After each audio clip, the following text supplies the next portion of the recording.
Along with the HomePod Mini, Apple also showed off a new feature for iPhone, Apple Watch, iPad and an HomePod called Intercom. This new feature has been built an easy way to communicate with your family, and I've been playing with this for the last couple of days, and here is a guide on how to set it up, how to use it across your Apple devices, and my first thoughts.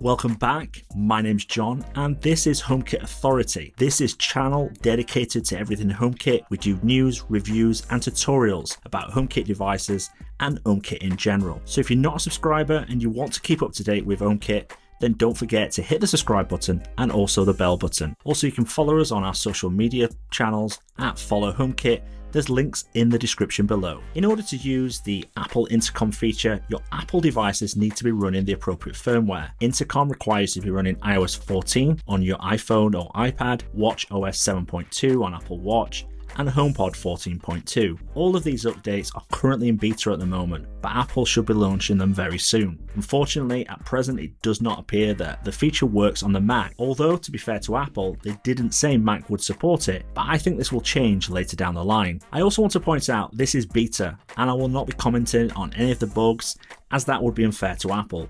But right now, all I can say is pretty stable, and I'm sure it'll get better before Apple officially release it. When you're all up to date and you first launch the Home app, then you'll be alerted that Intercom is available. On the Intercom alert in the Home app, you click Continue, then choose when you'd like to receive Intercom notifications on your iOS device. Then choose who can use Intercom within your home. These are users who are part of your HomeKit home. Then tap Continue and it's all done. Once you're all set up, then you're good to go, but you can get to these settings at any time via the Home app, and this is where Intercom lives. For individual HomePod control, you can go into the HomePod settings where you'll see a new option for Intercom. You can toggle Intercom on and off for your device, as well as choose when it should receive notifications with the following options.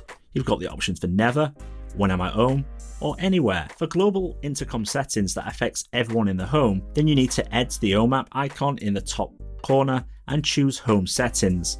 Intercom is now listed among the different accessory types like doors, sensors, blinds, etc. Here you have individual controls for notifications at the top that affect the device you are using with the same options found in HomePod.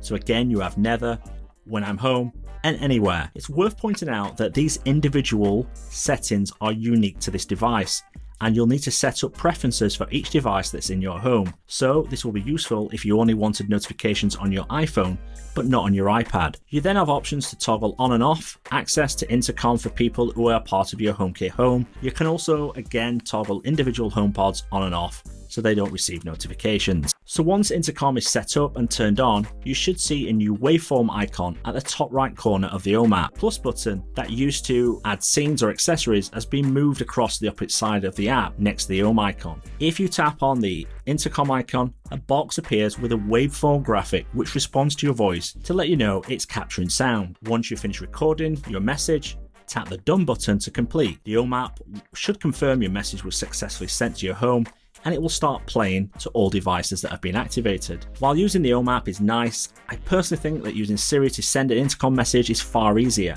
and this is certainly one of the ways over the last couple of days that we've been using it a lot more. So Intercom broadcast can be sent at any time using Siri. Just say Intercom and then speak your message. By default, the message will go to the entire home, it will be broadcast to all HomePods, and it will also be sent to iOS devices that are connected to Intercom. Although, unlike HomePod, which plays the message automatically, it simply comes through as a notification, which can be played at the user's convenience, which I think is better, as it might not be appropriate for the Intercom to be played if the person is out at work, for instance. When an Intercom message is sent, Siri doesn't read the text like it would do with a message.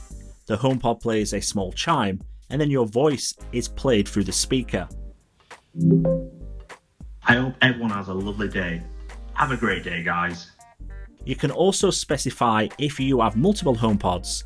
For example, Intercom Kitchen, followed by your message, then it will send the Intercom to that specific HomePod. I hope everyone has a great day. Keep smiling, people. If you send an intercom message via HomePod, once you've done recording the message, the HomePod will play a sound that is used with iMessage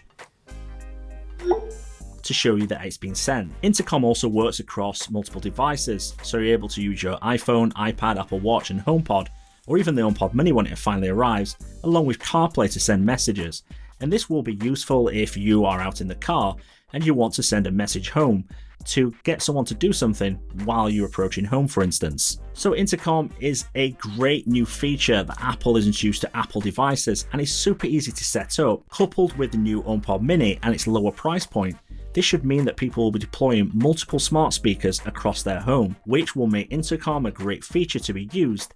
And I can imagine the different possibilities from just letting people know you're ready to leave, or when approaching home and asking the kids to come out to help with the shopping from the boot, for instance. Even though this is the first beta of Intercom, so far it's been working well for me, and we've already been using it around the home for the last couple of days, which I think will continue as we find more uses for it. And I'm certainly looking forward to when the HomePod Mini arrives and being able to use it in various different rooms, and also when the final version comes, it'll be a lot more polished. So guys, thank you very much for watching. Hopefully you've got something out of it, and if you have, don't forget to give me a thumbs up as it's greatly appreciated. Also, if you've liked this channel and you're not already a subscriber, don't forget to hit the subscribe button and also the bell button. If you've got any questions or comments, leave it in the comments section below. And also follow us on our social media channels at Follow HomeKit. The links are in the description below. And also check out our website, homekitauthority.com. Thank you very much. I'll speak to you soon.